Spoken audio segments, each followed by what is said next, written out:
অনেক দিন বাদে আপনাদের সাথে একদিনের একটা ছোট্ট ভ্রমণ কাহিনী শেয়ার করতে এলাম। So hey hello, I am Debarpita. Welcome to my new travel blog. বেশ অনেক দিন হয়ে গিয়েছিল আমি আর আমার হাজব্যান্ড কোথাও বেড়াতে যাই না।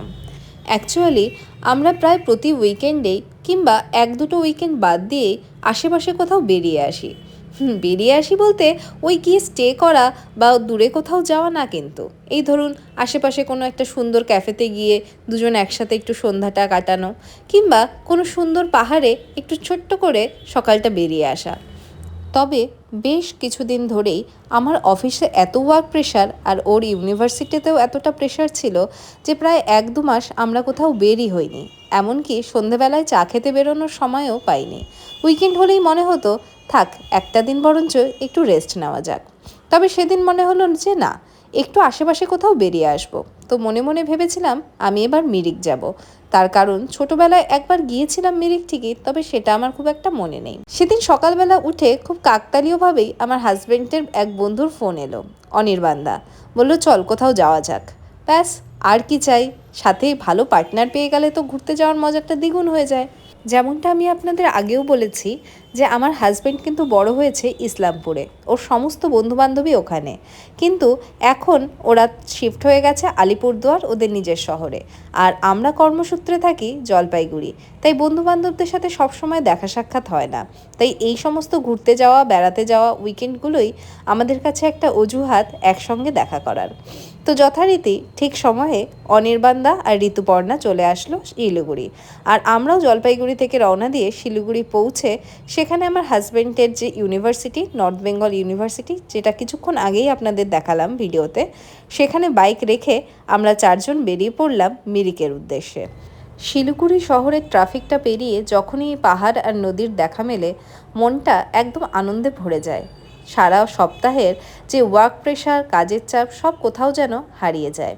আমরা এখন যে দিকটা দিয়ে যাচ্ছি হয়তো দেখে অনেকেই চিনতে পারছেন, সেটা হলো দুধিয়া ব্রিজ, যেটা গত বছর একটা বন্যার সময় ভেঙে গিয়েছিল।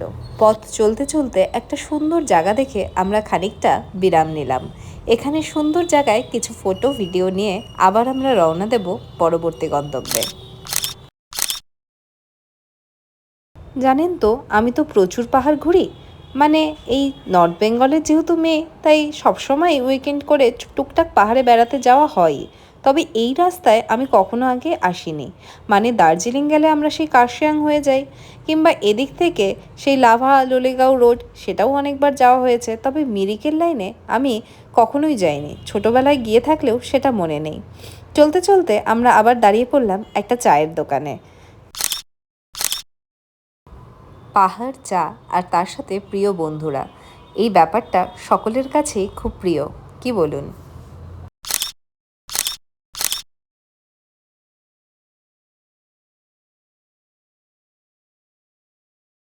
তবে শুধু চা না, পাহাড় মানে কিন্তু মোমো আর ম্যাগিও ম্যান্ডেটারি। তো যথারীতি আমরা এখানে মোমো খেয়ে আবার রওনা দিলাম মিরিকের উদ্দেশ্যে। পাহাড়ের এই সুন্দর বাড়ি, এই সুন্দর ওয়েদার, সমস্ত কিছুই যেন আমাদের সকল ক্লান্তিকে দূর করে দেয়। আমি নিজেকে খুবই লাকি মনে করি যে আমি নর্থ বেঙ্গলের মেয়ে এবং নর্থ বেঙ্গলেরই বউ, যার জন্য আমরা চাইলেই কিন্তু একটু মাইন্ডটাকে ফ্রেশ করতে বা ওয়ার্ক প্রেশারটাকে একটু কমাতেই পাহাড়ে বেরিয়ে আসতে পারি। এটা আমাদের নর্থ বেঙ্গলের মানুষের কাছে একটা বাড়তি পাওনা। তাই আমার যতই ওয়ার্ক প্রেশার থাকুক না কেন, নিজেকে বুঝিয়ে আমি বেরিয়ে পড়ি। এই দেখুন চারিদিকের রাস্তাটা, সবুজ চা বাগান, চারিদিকে কুয়াশা, এগুলো দেখলে কার না মনটা ভালো হয়ে যায় বলুন? যাই হোক, আজকের এই ব্লগটা এতটুকুই। মিরিকে গিয়ে কী কী করলাম তা থাকবে আমার পরবর্তী ব্লগে।